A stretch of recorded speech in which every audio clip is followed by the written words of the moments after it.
Ngayon, for example na lang sabihin natin unconscious siya. Ngayon, paano natin malalaman kung ano yung kulang sa kanya, ano yung nawawala?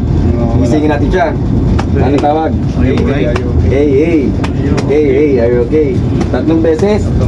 Kapag walang response, ano susunod na gagawin natin? Check natin first is yung breathing muna. Tignan mo muna. Nakatutok ang tenga sa ilong or sa bibig habang nakatingin sa dibdib or sa tiyan. Titignan mo kung lumalaki o lumiliit. Kasi minsan mahina lang ang breathing, hindi natin alam. Tapos for example, wala rin. Check nyo muna yung airway. Angat, tilt, open, open. Para makita mo kung may obstruction. Baka may nalulungan. Oo. For example, okay naman, clear naman ang airway niya, walang obstruction. Tapos, ngayon, paano natin malalaman yung pulse niya? Kung meron pa ring pulse, pwede natin dito i-check. Di ba? Ako nag-check sir. Or, dito. Pwede rin. Mga malalakas na pulse ha. Ito ang Kasi ano na sir eh. Singit. Diyan na lang kami nag-check, hindi ko na nagamit yan kasi palit na lahat sir. Panik na lang, patay na yung patay na yung bata eh. Yan, normally kasi Pinakalakas talaga ito, singit. Dito ko dito ko sa nalaman. so ngayon, wala rin siyang pulse. Ano yung sunod na gagawin natin? Circulation na, di ba? Oh, ngayon, yun na yung gagawin natin. Paano nyo malaman kung alin dito yung position? Sa ribcage sa athletic na dalawa. Hanapin nyo yung sternum na tinatawag. Yung matigas na parte dito sa atin. Ngayon, for example, medyo sabihin mo chubby, mataba, hindi natin makapa.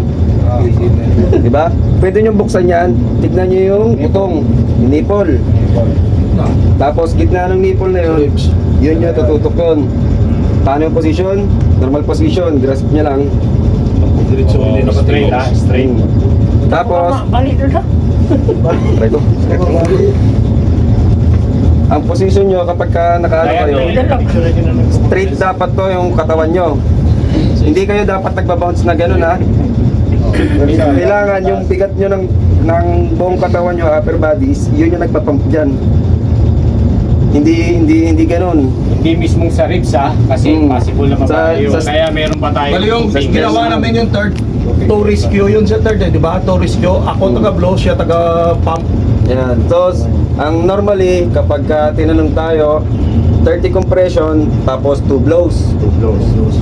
Kaya yan, gagawin natin dyan, 30, 1001, 1002, 1003, 1004, tapos 29, 30, angat, blow, tapos observe ulit, wala, tuloy ulit. Habang nakakapagod yung ginagawa natin, habang dito madating yung talagang mga medical authority, tuloy-tuloy tayo. Kasi hindi naman tayo doktor para mag-declare na patay siya. Wala tayong karapatan mag-declare kahit sino sa atin. Unless na lang na talagang wala na, ilang oras na nakalipas, tatanungin na si Kapitan, Sir, anong diagnosis mo dyan sa pasyente? Kapag sinabi niya, Sir, parang wala na talaga sir, kanina pa namin nare-revive, hindi na kaya. Si Kapitan ang pwedeng magsabi nun. Unless may advice na rin ng opisina ng authority. Pero kahit sino, hanggat maaari, hindi natin pwedeng, Sir, patay na yan eh.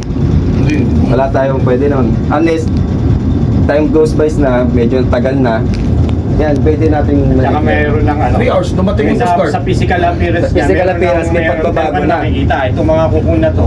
Kasi nangingitim na tatanong tayo. naman nila eh, Kasi kamusta hindi yung kulay? nagsisimulate. Kamusta yung dugo? Ay, lead yung inuna ko talaga yung lahat mata. yan. Pwede yung ano yan. Pero Expansion susundin na lang natin yung authority dyan. Pwede yung ano ito. Pisilin to ng ganyan. Pagka hindi na yan nagbabago.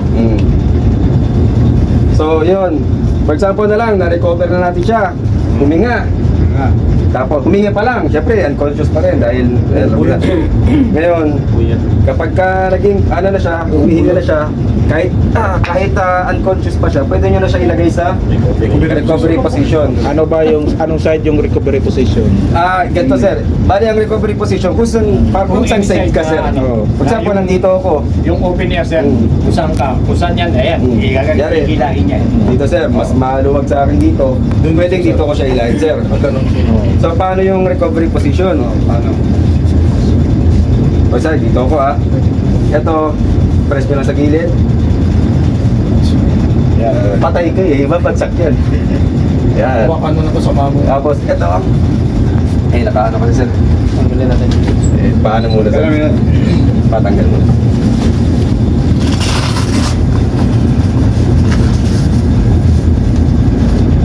Yan. Bali, una, ilahin nyo yung short or coverall. Pag inangat niyan, magbibend ng pusa yan. Tapos ito, sa may balikat niya. Balikan. Tapos, ang gagawin ko, Hilahin. Lagay. di ba? Oo, sir, tama yan. Pero hindi. Ay, sorry. Nakakanon yun, sir. Nakaganito. Nakaganto yung... Nakaganon yun, sir. Ay, mabali ito sir. Hindi, sir, wag sir, Padi na lang. mabali yun, sir. Nakaganyan. Oo, nakaganyan yan. Ah, yan. Oo, nakaganyan yan, sir. Mabali yan, sir. Tapos pagkahila mo Kasi yan sir. mabigat. Mabigat kasi yan. Pero kaya naman. Yan. Nainay lang pag nainay. Diretso ka. Tapos kapag ka nakaganto na siya sir, okay naman yung ulo niya, hindi siya nabagok kasi nakaganto siya, di ba? Pag-ikot niya sa'yo. Tapos ito, Tubig. minsan habang naka-recovery position niya yan, minsan masusuka siya, something na kung ano yung pwede niya isuka dahil syempre nawalan siya ng hangin ng medyo matagal. Magayan. Yan ang recovery position niya hanggang maging conscious siya ulit. Tapos pagka naging conscious na siya, doon natin gagamitin yung mga ibang gamit natin. For example yan, yung BP, okay na ba yung BP niya, temperature niya ba, okay ba? Tatanungin na natin siya kung may nararamdaman pa siya, may masakit ba. Saka natin i-report na sa ano yan, sa opisina na or sa authority na naka-recover na siya. Ito na lang yung nararamdaman niya, ganito. So, yun lang naman sir, ang sa recovery na. So, goods na. Pero ano ha, isang reminders doon. Pagka nagkaroon ng gano'n na situation, kailangan nyo pa rin ibabasa sa show. Para sa final evaluation. Kasi sila talaga ang mas nakakaalam. Kung sinadyo ang akyat dito, Tayo tawas natin. First, Tama na ito, tulog na ako.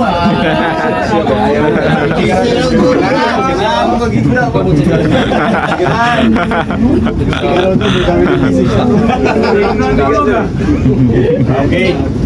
Diba? Kahit pa paano, kahit na medyo kakapa tayo, meron tayong napupulot. Talaga natin, ang paalala, yan ang Basta hindi lang sinasabi panik. natin, paalala yan. Kaya, Captain Lugo. nakakainis man na istorbo man tayo, pero meron tayong napupulot kahit pa paano. Sa training natin, di ba? Learning sir. Malaking Papag-uusapan namin nila kapita kung ano na naman isusunod natin. Yung mahalaga na magagamit natin dito sa barko for our safety. Di ba? Yung mga ganun bagay. Bago ni. Neil Robinson yata. Neil Robinson, Hindi ko maalala eh. type. Oo. Tama. Neil Robinson. Yung isa, I-research natin yan na sa susunod na training, isasabihin natin. may nagagamit ako sa labas. Neil Robertson. Yung isa Kasi type. kapag halimbawa normal lang, ano, yung open spaces, ang ginagamit talaga yung plastic lang na, Oo. di ba, yung fiber.